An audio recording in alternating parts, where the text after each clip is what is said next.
I would go some crazy places for wings. I'm willing. If you told me the Lilas had the best wings in Philadelphia, they don't. But if you told, not that I know for sure, but if you told me that they had the best wings, if I'm actually thinking you're acting different, manic, spitting sounds of manic depressant, going through. All right, everybody, welcome. We are about to do a what's trend. I don't even know why I do a welcome here because it's very hot again. I'm sorry. Listen, my apartment is very, very hot. The front of where I record and where my work office is and all that, it gets super duper hot. The sun is just beating the shit out of the front of this room, and it's just hot. So that's just going to be what it's going to be. So if you see me sweating on here, I'm not nervous. I didn't eat spicy food. I don't have indigestion issues. It's just hot in the apartment. Anyway, with that said, we're going to do a what's trending, keep the same energy edition, which, I mean, at odds is pretty much at rest. But with that said, keep an eye out for merch. There will be merchandise at some point in the near future, I would say, like in the next 6 months. Don't start saving your money now, because there will be an ad odds will probably be the logo that we go with. That logo is fire, and you will see it on merch soon. Dad hats, hoodies, maybe even, I think would be fire. Anywho, that's a whole different thing. We're going to keep the same energy right now. I mentioned this on my 476ers pod, so this is what's trending. I mentioned this on my 476ers pod about Kyrie here committing $1.5 million for the WNBA players who are foregoing the season. Listen, I've been mad critical of Kyrie. You know what I mean? You've seen me be critical with Vic. We talked about Kyrie and, you know, all of his beliefs and some of the things that he is outspoken about are not always the greatest things. And, you know, we always clown about how, like, you know, he's the guy. He is like, if you've seen True Detective, he is like the basketball version of Russ Cole from True Detective. You know what I mean? Just saying a lot of shit. Even Russ Cole used to say deep shit. Kyrie thinks he's saying deep shit, and it's just not. It's just dumb. But with that said, I'm sorry, not to shit on him. We're not going to shit on him right now. We're keeping the same energy to give him credit because this is a great gesture. There were WNBA players who chose to forego the season, and the Players Association, I guess, I don't know if it's the same for the NBA necessarily, but are not going to pay them. And Elena Deladon, more famously, a Delaware product, well, that's where she went to school at, who is one of the best players in the WNBA, chose to forego the season and had to essentially give up her paycheck. And I explained this on the 476ers pod that WNBA paychecks are not that great. You know what I mean? Yeah, they make significant amount of money. You know what I mean? They're not necessarily broke, but they don't make the money they deserve. One, they don't get the percentage of revenue that they deserve, which that's the problem. They don't make the money they deserve because people aren't, because of misogyny. Let's just keep it a buck. Let's keep the energy. It's misogyny because dudes think that the WNBA is a lesser product because they don't like to see women, because they're trash and they can't handle it. The WNBA is not a lesser product.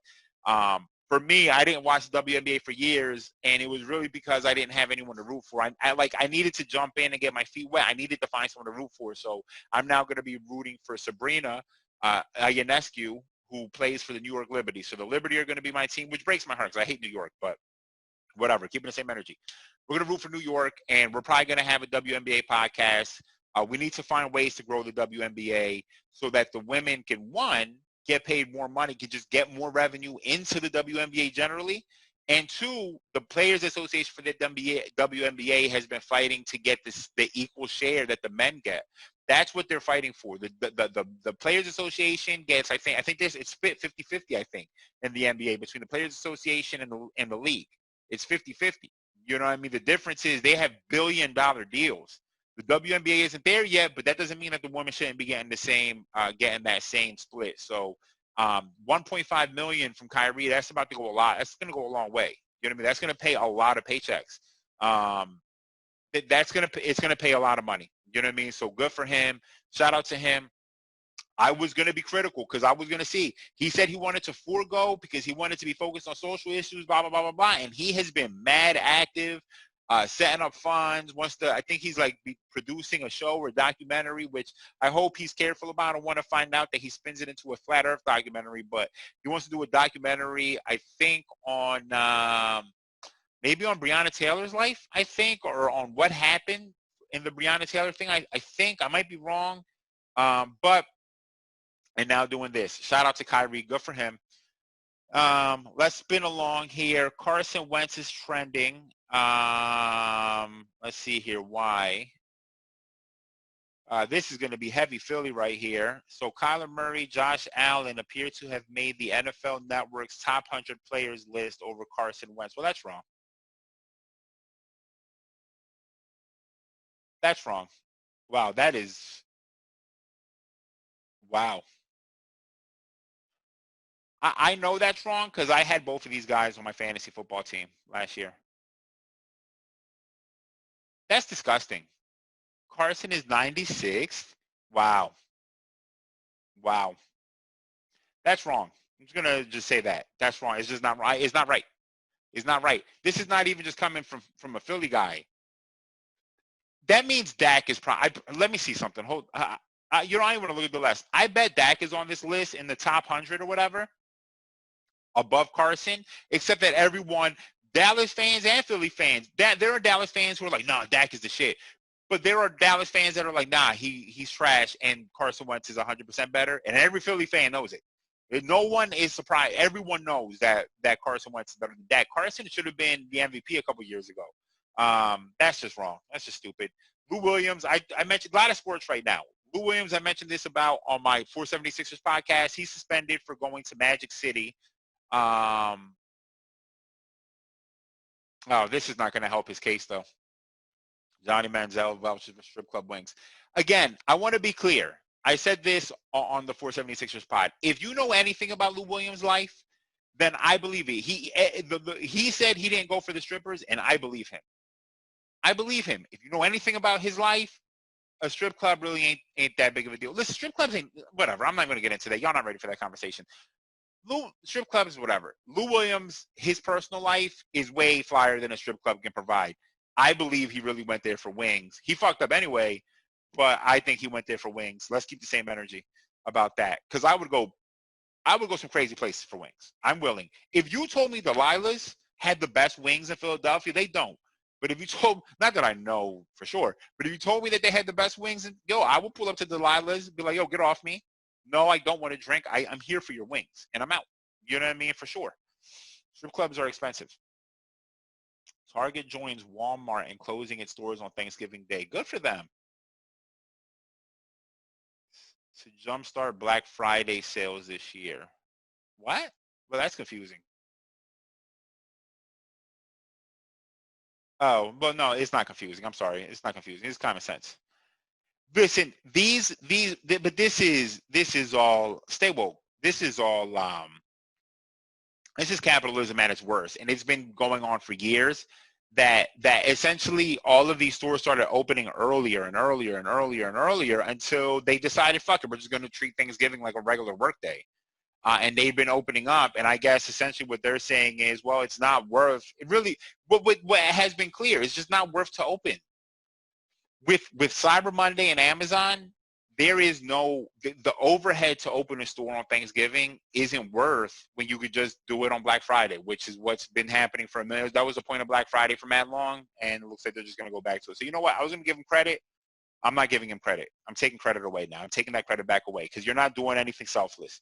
You're not doing it. You're probably going to release a stupid statement that says we want our people to be with their families on Thanksgiving and bullshit like that, but that's not why. It's going to be because it wasn't worth opening both of those days. You can close the day, save money, and make all that money on Friday anyway. So fuck out of here. FOHO. Doug Peterson is trending. I'm not going to say it's going to be easy, but relatively easy for him being a veteran guy moving into that guard spot. So why is Doug extremely safe in the Philly bubble when they have to leave it? Yeah, we're going to talk about that in a second. Oh, okay, so Doug Peterson speaking out about the virus. Yeah, we're going to talk about this in a second, I promise you, because somewhere trending here is baseball.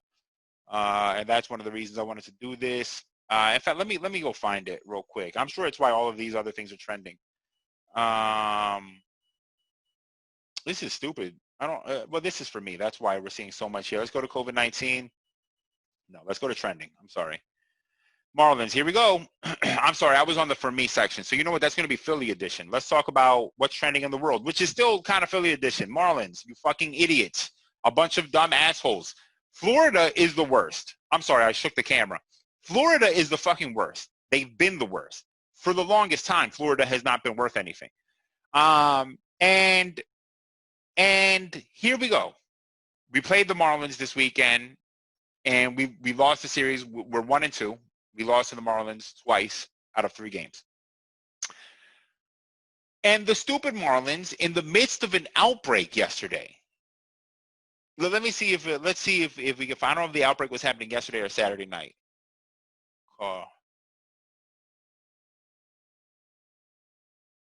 Yeah, I mean, you see it here. Essentially, what is just such a? This is a joke. Oh my God, this is fucking terrifying right here. Kidney disease, which makes them particularly vulnerable to the virus. My fucking God. Oh my fucking goodness. Look at this. It's going up. This is kind of hilarious. I'm sorry. I got distracted by reading tweets. These idiots had an outbreak in the midst of an outbreak. They knew they had 4 positive cases on Sunday or Saturday night. I'm unclear on that timing. And in a group text decided, yeah, fuck it, let's play the Phillies on Sunday anyway. Instead of telling anybody about this dumbass outbreak, they had 4 guys test positive. Told nobody. Now the number's up to 14. 14 of 33 players on the Marlins tested positive. What does that fucking mean? Well, let's talk about that real quick. That is fucking terrifying because, everyone loves statistics. Well, you took 33 people and kept them together. There was maybe 1 breach, and now half of them have it. Maybe a little bit less than half of them, so we want to be specific. So about 40% of them have it now. A little bit less than 40, like 38% have it now. And the Phillies, who were supposed to start a series against the Yankees today, have decided to postpone that. So that's the next 3 games are going to be postponed while we get tested to see if anyone has it on the Phillies. The Marlins, who are scheduled to start a game against the Orioles tomorrow, because this started last night when this started breaking, and they decided not to leave Philly. They haven't left, if I'm not mistaken. And here we are. 14 of them have sick. So that's probably going to be 2-week quarantine for those 14 guys and maybe the other players. So how the baseball season, let's remember, 14 days in baseball, that's 10 games. They're only playing 60. That's a sixth of the season, possibly, that these 2 teams are about to miss. How are you going to make that up? The Marlins fucked up. Baseball fucked this up the entire way. And football is about to fuck it up too in the exact same way. They couldn't sell their players on a bubble. They couldn't. The NFL and the NBA couldn't sell their players on a bubble. And it's because of money. Let's just keep it real. It's about money. Local tourists, whatever the fuck. It's about money. They couldn't sell these teams on a bubble. They wanted to do it. They couldn't do it, and now they're fucked. And now here we are. So now they're probably going to – I'm going to be honest. In here it says that they're not going to scrap the season. I would not be surprised if they scrap the season because they fucked this all the way up. 14 players getting sick of 33 on one team essentially matches the percentage of people getting sick in the United States if you took that 14 and did it just in the National League. 14 players out of the National League really matches what the country is doing. You know what I mean? Even though the country is exploding. But 14 getting sick is they're fucked. They're fucked. So goodbye. Be ready to say goodbye to baseball is all I'm saying. As this person is pointing him out, Gary Bettman, who I forgot his name the other day, the NHL commissioner, who gets a lot of shit, but convinced his players to do the bubble. Adam Silver again, who's been the best commissioner in sports for a while now. 0 cases in the bubble. Everyone's doing well. They are extreme. You know what I mean? Lou Will, again, 14 days. He's probably going to test positive. He'll probably test negative the next couple of days, and they're just not going to let that motherfucker out of quarantine. It don't matter. You fucked up, and now you're going to have to eat this. This all goes back to sports shouldn't have happened. I get people wanting sports, and look, I spent the last 3 days in a sports binge-addled phase. You know what I mean? I was just in sports, watching baseball, basketball to basketball to baseball to basketball to baseball. So you know, it's not like I haven't partaken or enjoyed it, but sports should not have come back. The NFL, they're not doing a bubble. They're going to fuck that up, I promise you. I can kind of understand why the NFL didn't do a bubble because the NFL is too many players. Too many players per team. You know what I mean? 53 players on an active roster. then like an extra 20 players off of that. So you're talking about 70 players. Plus, you have all of the training staff, all of these people. You're talking about each team bringing like 150 people. You know what I mean? That's 150 people, 32 teams. Yeah, I understand why they didn't do it. It's like 5,000 people. I understand why they couldn't accommodate 5,000 people in a bubble. I could understand why they couldn't sell the bubble, but it's not going to work out for them. I promise you, it's not going to work out for them. They should have really done some math to figure it out. Like put each division in its own bubble, let them play all their division games out, and then rearrange the bubbles and have, something like that. I don't know what the answer is, but they fucked this up. Both sides. Anyone that's traveling for sports right now, y'all fucked it up. So there we go. These guys all got the disease now. Fucking cocksuckers. Stupid Marlins. Thank you, Marlins, for that one. You assholes. Won't catch me slipping if I'm actually thinking you're acting different. Manic, spitting sounds of manic depressant. Going through